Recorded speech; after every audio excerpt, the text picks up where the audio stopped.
Oke, selamat datang di tutorial IoT Indonesia. Kali ini kita akan membahas bagaimana cara memulai membangun sistem rumah pintar kita mulai dari awal.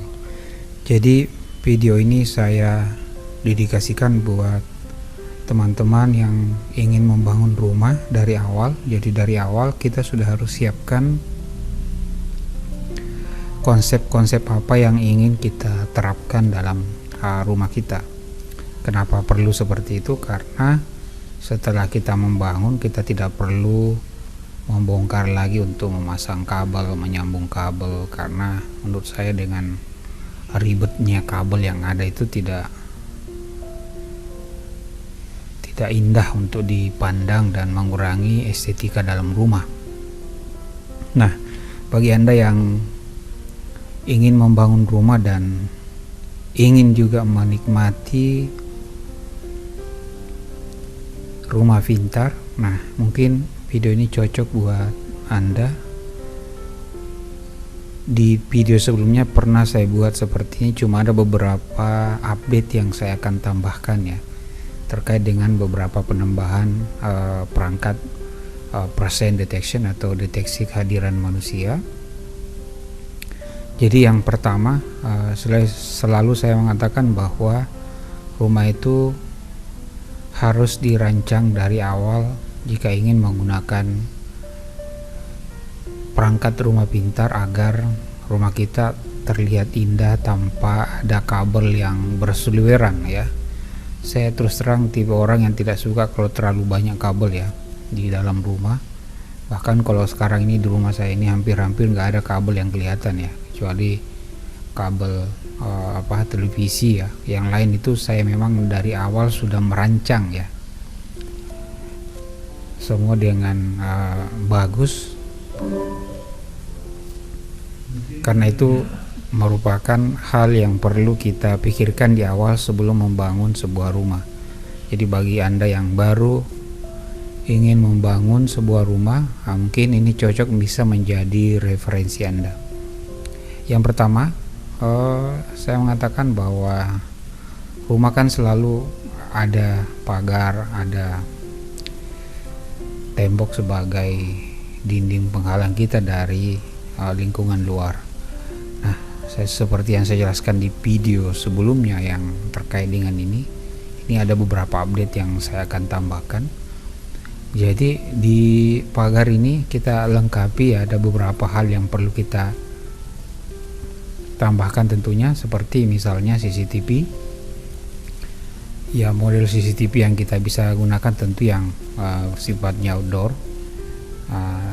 Tips bagi pengguna CCTV outdoor, walaupun CCTV kita itu bersifat outdoor ya, saya masih sarankan untuk diberikan casing ya, untuk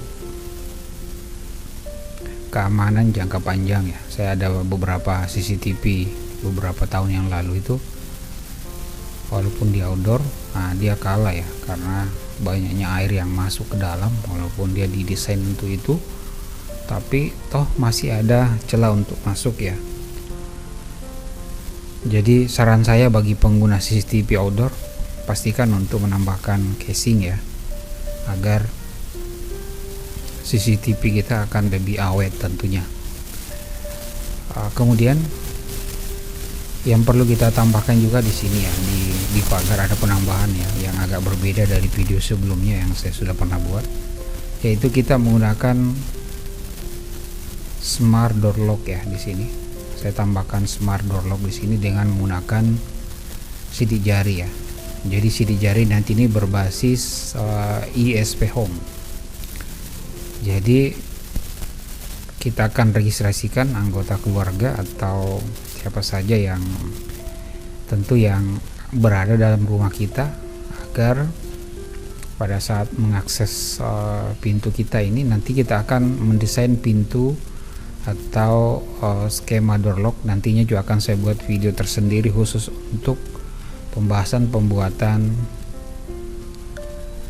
door lock ya, smart door lock tentunya. Jadi kita tidak perlu ngetuk-ngetuk pintu lagi buat anggota keluarga. Jadi setelah dia memasukkan pinnya, sidik jarinya, dia akan otomatis terbuka.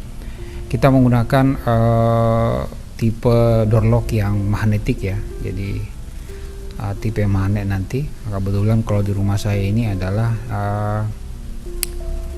tipe pintunya adalah pintu geser ya, satu pintu besar untuk digeser, satu pintu kecil yang bisa dibuka tutup ke dalam dan keluar. Tentu sidik jari yang kita gunakan, tipe sidik jari yang kita gunakan adalah capacitive ya, jadi hampir mirip kayak di handphone. Kemudian ini kita integrasikan nanti dengan ISP Home. Nah, ini juga ada tambahan bagi kita yang baru ingin mengimplementasikan rumah pintar, khususnya yang berbasis atau menggunakan home assistant. Saya berdasarkan pengalaman saya ini ya, artinya ada dua hal yang kita bisa pakai ya.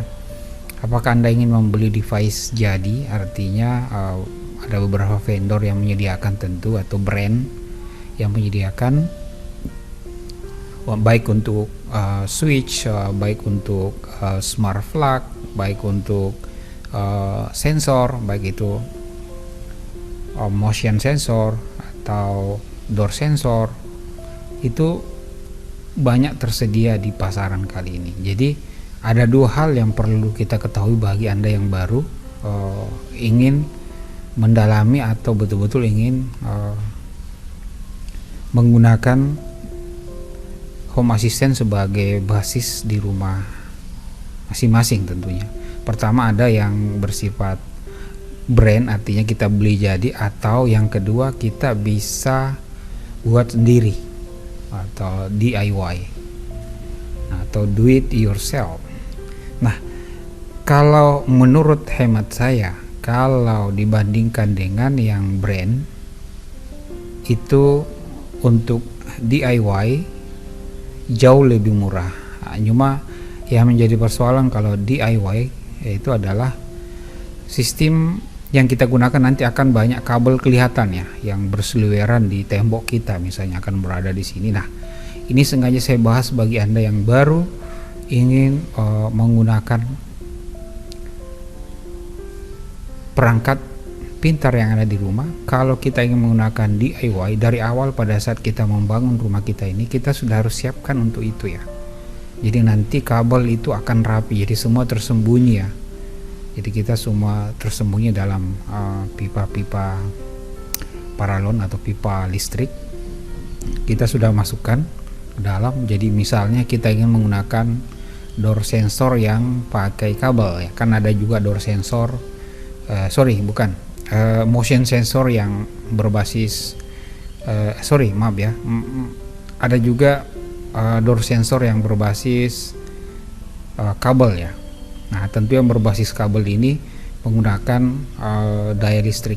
Nah, di sini ada beberapa tambahan informasi juga yang ingin saya berikan ya, bahwa untuk area keamanan lapis pertama atau area pagar ini, saya bisa menambahkan atau menyarankan kita menggunakan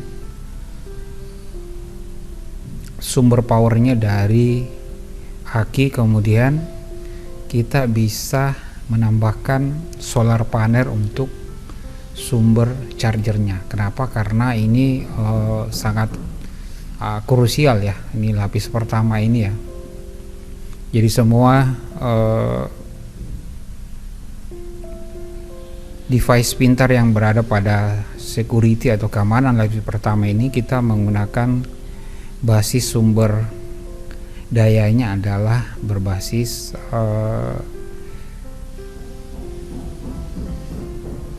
12 volt ya, sumber daya 12 volt dari aki. Kemudian kita nanti buat casingnya di belakang sini ya, kita buat casing khusus untuk, kemudian untuk jalur ke solar panel sebagai sumber chargernya nantinya.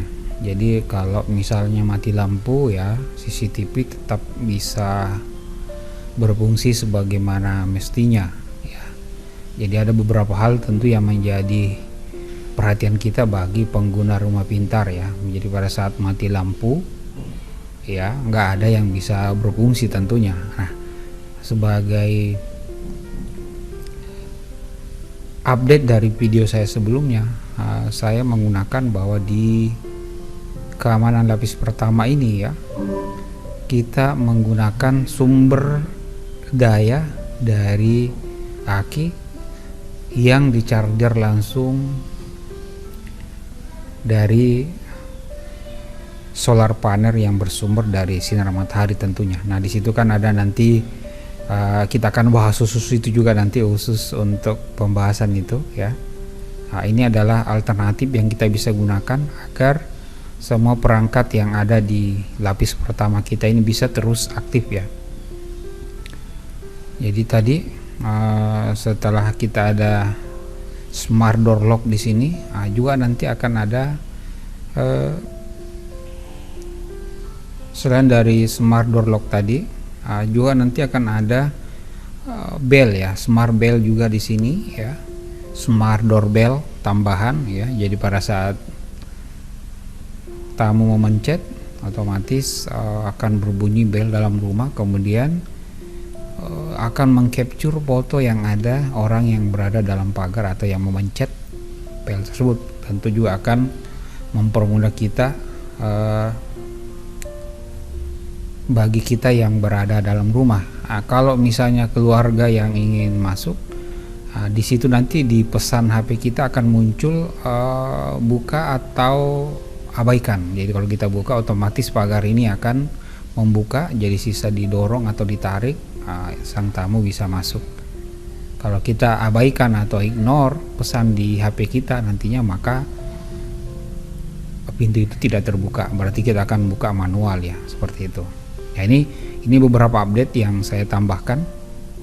Kalau dari sisi motion sensor ini tetap kita gunakan ya, dari antara dua antara dua sisi ya. Kemudian kita juga tambahkan sirine atau flashlight.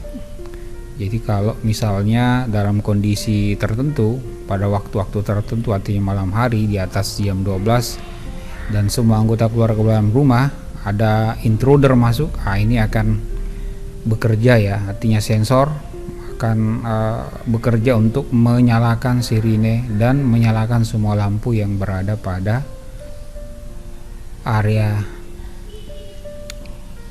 parkir, kemudian area tengah atau garasi, kemudian ada di sini ada lampu juga di area teras depan, kemudian area taman di sini ada. Jadi seperti itu metodenya. Kemudian yang banyak saya rubah kali ini karena dengan hadirnya beberapa teknologi ya, artinya presence detection ini sekarang sudah tidak terlalu mahal ya, ada beberapa alat yang kita bisa tambahkan. Jadi pada saat ada orang berada di situ, anggaplah kalau ada orang berada di area garasi ini, lampu akan terus menyala ya. Tentu kita bisa setting pada jam tertentu, misalnya mulai jam 7 malam sampai jam 6 pagi ya. Nah, ini akan sangat membantu kita. Pertama, nggak ada lagi istilah kita akan lupa mematikan lampu ya. Semua bekerja secara otomatis ya. Juga tidak perlu memanggil Google atau Alexa untuk menyalakan atau mematikan lampu. Menurut saya itu tidak itu malah tidak smart ya, malah kayaknya kayak ini ya,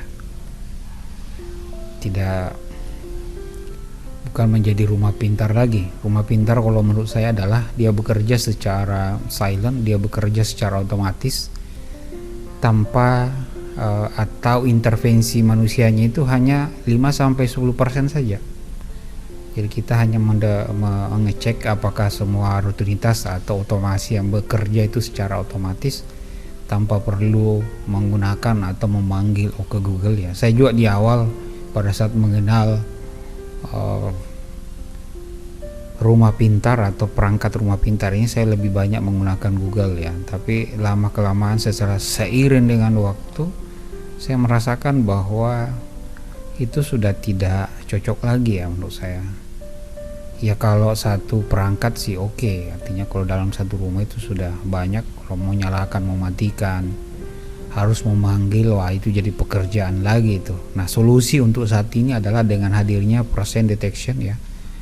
Banyak ini juga bisa kita beli secara langsung dari brand-brand yang ada seperti Aqara misalnya, atau kita membuat DIY sendiri. Makanya saya fokuskan pada bahasan kali ini adalah yang berbasis DIY. Jadi kalau kita berbasis DIY, dari awal kita membangun sudah harus persiapkan jalur kabel. Itu yang paling penting. Yang tadi di sini kalau kita menggunakan door sensor, jadi dari ujung ini ya, kita sudah harus menambahkan kabel di sini masuk. Jadi kabel listrik minimal 2 masuk. Ini nanti di ujung ya, karena kita juga menggunakan door lock magnetik berbasis magnetik, tentunya dia punya kabel juga. Ini kita taruh juga di bagian atas nantinya, kemudian kita tutup dengan kabel manajemen agar rapi kelihatan, nggak ada kabel yang berseliweran atau terlihat secara nyata di mata kita ya. Semua tertutup rapi, nggak ada yang kelihatan berseliweran dan mengganggu pemandangan estetika rumah tentunya. Nah, kemudian demikian juga untuk presence detection. Posisinya kalau menurut saya bagusnya adalah di atas plafon ya. Jadi kita mengarahkan nanti, jadi posisi untuk presence detection akan dipasang di plafon. Jadi kita sisa membuat casingnya nanti dari 3D ya. Nah, kita buat sedemikian rupa agar cantik kelihatan. Jadi pada saat kita masuk atau penghuni rumah masuk pada jam tertentu, misalnya jam 7 sampai jam 7 malam sampai jam 6 pagi, pada saat dia melewati sensor ini otomatis lampunya akan menyala. Jadi selama ada orang dalam radius yang dijangkau, lampunya akan terus menyala. Oke, kalau misalnya ini DNA lokasi yang ada di rumah saya ya, seperti ini kondisinya. Jadi pada saat kita masuk di lorong ini akan menyala secara otomatis. Kemudian ini ada pintu samping, di sini ada door sensor ya. Door sensor ini juga akan memicu ya. Dia akan memicu pergerakan yang ada di dalam rumah. Door sensor ini pada saat kita buka mulai dari jam 6 malam, pada saat kita buka otomatis dia akan memicu menyalakan lampu yang ada di bawah atau di area ruang tamu. Jadi pada saat kita datang pada saat malam hari ya, pada saat kita membuka pintu, kita tidak perlu lagi meraba-raba untuk mencari saklarnya di mana. Otomatis pada saat pintu ini dibuka, lampu yang area lorong ini antara kamar mandi dengan ini akan menyala secara otomatis. Oke, setelah 2 menit setelah 2 menit lampu tersebut akan padam. Oke. Nah, setelah kita masuk di sini ya, kalau kita itu skenario kalau kita masuk di pintu samping ya. Nah, kemudian kalau kita masuk di area depan, nah di sini juga ada presence detection. Di sini ada juga presence detection yang kita pasang di plafon ya. Jadi pada saat ada orang duduk di area ini atau ada kita datang dari luar tadi, kita masuk di area cakupan daripada sensor deteksi kehadiran ini, maka lampu teras akan menyala. Jadi selama ada orang di situ lampunya akan terus menyala. Kalau dalam kondisi gelap tentunya malam ya, karena kita setting nanti ada settingan di otomasi dan skenario di Home Assistant. Sama pada saat kita membuka pintu, di sini ada door lock ya. Di sini ada door sensor ya. Di sini ada door sensor. Nah, pada saat pintu ini dibuka pada saat malam hari, otomatis akan memicu lampu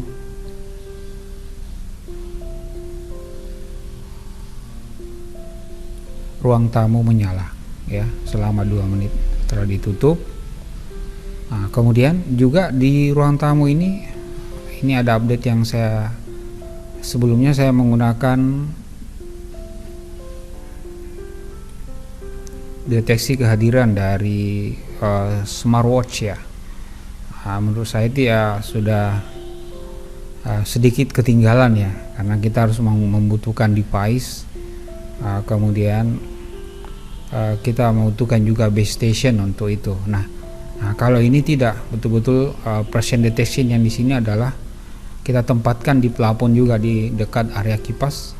Jadi pada saat misalnya malam hari kita berjalan, ini kan sebenarnya untuk ke atas ini ada area ke lantai 2 ya, ini yang saya tidak buat. Ini kan khusus untuk lantai 1 ya. Di belakang ini ya, yang dekat tulisan Lorenzo House ini ada area untuk ke lantai 2. Nah, pada saat kita masuk di area ruang tamu ini dan kita masuk dalam zona sensor pada malam hari, otomatis akan menyala. Kemudian ini kita bisa tambahkan sensor temperatur ya. Kita bisa tambahkan misalnya kalau ada orang kemudian temperatur di atas misalnya 35 derajat, otomatis kipas atau AC menyala. Itu bisa kita tambahkan opsinya ya. Jadi itu tergantung dari kreativitas kita saja. Nah, seperti itu. Jadi pada saat kita meninggalkan lokasi ruang keluarga, kita tidak perlu lagi mematikan. Otomatis nanti kalau sudah tidak mendeteksi ada orang, dia akan mati dengan sendirinya. Jadi ini betul-betul konsep rumah pintar yang sebenarnya tanpa perlu memanggil Google. Oke Google, matikan ini. Oke Google, nyalakan ini ya. Tidak perlu, dia bekerja secara otomatis berdasarkan ada tidaknya orang dalam sebuah ruangan. Dan tentu juga ini akan menghemat tagihan listrik kita, karena tidak ada lagi yang namanya kita lupa mematikan lampu atau menschedule lampu. Nah, di area ruang makan ya, kita juga tempatkan nanti di situ adalah presence detection, ada alatnya juga kita gantung di atas. Jadi otomatis area ini, jadi kalau kita lewati lampunya akan menyala, tidak ada orang dia akan mati. Ya, itu semua adalah konsep yang kita bangun dan kita gunakan ya. Kemudian di area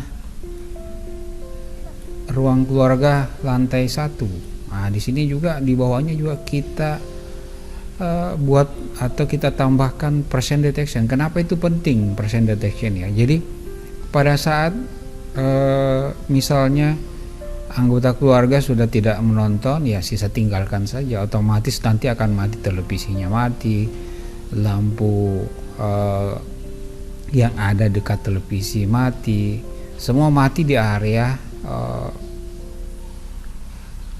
ruang keluarga ya. Jadi pada saat tidak ada orang dia akan mati ya. Tentu itu kita bisa atur skenarionya di Home Assistant nantinya, apa saja yang bisa kita kaitkan tentunya dengan kehadiran kita, jam berapa, dari jam berapa ke jam berapa. Tentu ini sangat membantu kita juga. Jadi betul-betul saya rasa kayak berada di rumah masa depan ya. Tapi ini sudah bisa dilakukan dan kita sudah implementasikan tentunya. Demikian juga untuk dapur ya. Nah, ini juga bagi ibu-ibu tentunya yang berada di dapur. Nah, ini juga kita tempatkan presence detection ya, karena mungkin kalau di dapur itu paling sering lupa mematikan lampu ya. Nah, ini pada saat atau ibu-ibu masuk di area zona deteksi daripada peralatan presence detection ini, otomatis lampu di area dapur ini akan menyala. Setelah tidak ada aktivitas keluar atau ibunya keluar atau berpindah ke ruang keluarga, otomatis akan mati dengan sendirinya. Nah, demikian juga kita terapkan pada kamar mandi ya, karena ini penting juga di kamar mandi. Ini juga area yang paling sering orang lupa ya mematikan lampunya. Tapi dengan adanya presence detection ini, semua akan mati atau menyala berdasarkan ada tidaknya orang dalam sebuah ruangan. Oke, nah ini tentu pada saat kita ingin menggunakan perangkat yang berbasis DIY atau kita buat sendiri atau kita beli produk DIY itu, kita sudah perlu rencanakan yang bagi kita yang sudah membangun rumah. Jadi posisi kabelnya nanti itu sudah kita berikan jalur-jalur di bagian atas, jadi tidak perlu lagi ada istilah bobok-bobok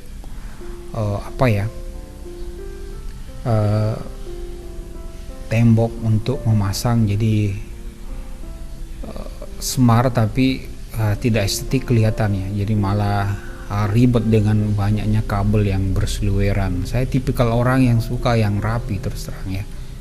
Jadi memang saya buat sedemikian rupa agar kondisi dalam ruangan itu bisa nyaman, tidak melihat kabel ya, dalam artian kabel yang berseliweran yang tidak perlu, karena memang harus disembunyikan sebenarnya. Oke, demikianlah tutorial kali ini, semoga bisa membantu ya. Sebelum saya tutup, ini juga yang di area kantor juga sama ya, saya menempatkan percent detection seperti itu. Oke, sampai jumpa di tutorial berikutnya. Assalamualaikum warahmatullahi wabarakatuh.